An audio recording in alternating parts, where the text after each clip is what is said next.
इस संसार में हर व्यक्ति सफल होना चाहता है। तो आइए 10 ऐसे उपाय जानते हैं जिन्हें अपने जीवन में अपनाकर आप सफलता को हासिल कर सकते हैं। सफल होने के नियम हैं।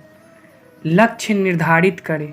सबसे पहले जो बात आती है वह है अपना एक लक्ष्य निर्धारित करना, क्योंकि यदि आपका कोई लक्ष्य ही नहीं होगा तो आप उसके लिए प्रयास कैसे करेंगे। जब आपका एक निर्धारित लक्ष्य होता है तो आप सही दिशा में प्रयास करते हैं और उसको पाने के लिए पूरी मेहनत करते हैं।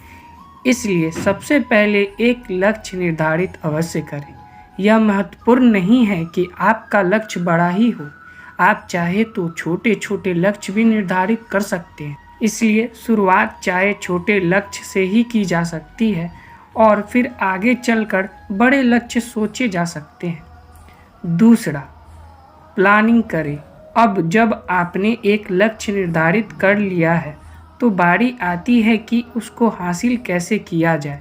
इसके लिए ज़रूरी है एक परफेक्ट प्लानिंग। आप प्लानिंग करने के लिए अपनों से बड़ों की सलाह ले सकते हैं या किसी टीचर या सीनियर का मार्गदर्शन भी इसमें काम आएगा। प्लानिंग ऐसी होनी चाहिए कि आपको इसे पूरा करने में कोई समस्या ना हो या आपका मन ना भटके। इसलिए जो आप कर सकते हैं वही इसमें शामिल करें।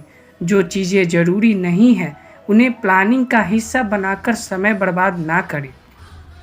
तीसरा, समय का सदुपयोग। बहुत बार ऐसा होता है कि हम बाकी सफल व्यक्तियों से बस इसलिए पीछे रह जाते हैं कि हमारे पास समय की कमी होती है। तो इस बात पर ध्यान दें कि एक दिन में जितने घंटे आपके पास है उतने ही घंटे उस सफल व्यक्ति के पास है और उतने ही घंटे इस दुनिया के सबसे सफल व्यक्ति के पास है। अंतर बस इतना है कि आप अपने समय का उपयोग किस प्रकार करते हैं।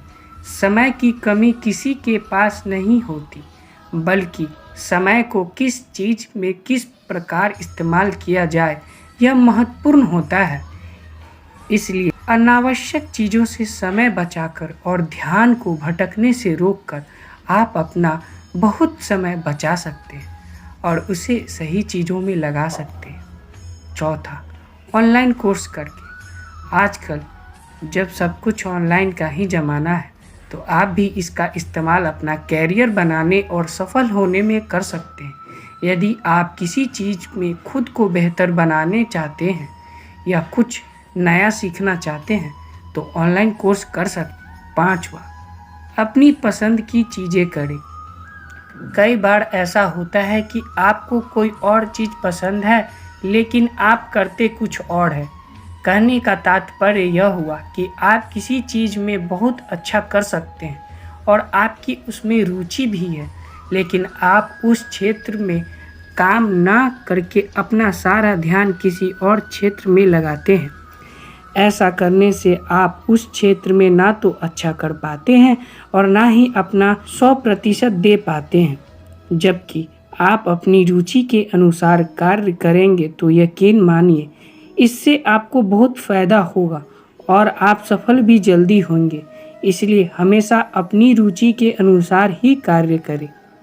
छठा, असफलताओं से सीखें। इस बात को हमेशा ध्यान रखें कि सफलता हमेशा असफलता की सीढ़ियों पर ही चढ़कर मिलती है। ऐसा बहुत ही कम होता है कि किसी को पहले प्रयास में ही सफलता मिल जाए। दुनिया के सबसे सफल व्यक्ति ने भी सफल होने से पहले बहुत बार असफलताओं का सामना किया है। इसलिए अपनी असफलताओं से हार मानने या उन पर ध्यान ना देकर आप बहुत बड़ी गलती करेंगे। अपनी असफलताओं से हमेशा सीखने का प्रयास करेंगे तो बेहतर रहेगा। यही असफलताएं एक दिन आपको दुनिया का सबसे सफल इंसान बना देंगी। सातवां, कभी रुके नहीं। कई बार ऐसा होता है कि हम असफलताओं से इतना डर जाते हैं कि अपने कदम ही पीछे खींच लेते हैं। तो इस बात का ध्यान रखें कि आप असली में असफल तब नहीं होते जब आप हारते हैं। आप असली में असफल तब होते हैं जब आप रुक जाते हैं या आगे बढ़ने का प्रयास नहीं करते हैं। धीरे धीरे चलना कई गुना बेहतर है रुक जाने से, क्योंकि तब तो आप बिल्कुल भी आगे नहीं बढ़ेंगे, लेकिन धीरे धीरे ही चलकर आप एक दिन सफलता हासिल कर लेंगे। इसलिए कभी भी असफलताओं से घबराना नहीं है, बल्कि उनका सामना करते रहना है। 8वां, ऑनलाइन टेस्ट भी प्रयास करते रहने के साथ साथ यह भी ज़रूरी है कि आप समय समय पर खुद का टेस्ट लेते रहें, ताकि आपको अपने में बेहतर तरीके से जानने और समझने का मौका मिले। 9वां, दूसरों से भी सीखें। वो कहावत तो आपने सुनी ही होगी कि अगर आप हमेशा अपनी असफलताओं से ही सीखते रहेंगे तो ज़िंदगी कम पड़ जाएगी। खुद की असफलता से सीखना अच्छी बात है, लेकिन हमेशा नहीं। इसलिए दूसरों की असफलताओं और सफलताओं से भी सीखें और उनसे प्रेरणा लें। 10वां, जल्दबाजी में निर्णय ना लें। यह आपका सफ़र है, आपकी असफलता या सफलता है। आपका काम है तो आखिरी निर्णय भी आपका ही होना चाहिए, लेकिन इसका यह अर्थ नहीं है कि आप दूसरों की सुने भी नहीं। किसी भी चीज़ पर निर्णय लेने से पहले हमेशा अपने से बड़ों, सीनियर, मित्रों इत्यादि की राय अवश्य लें।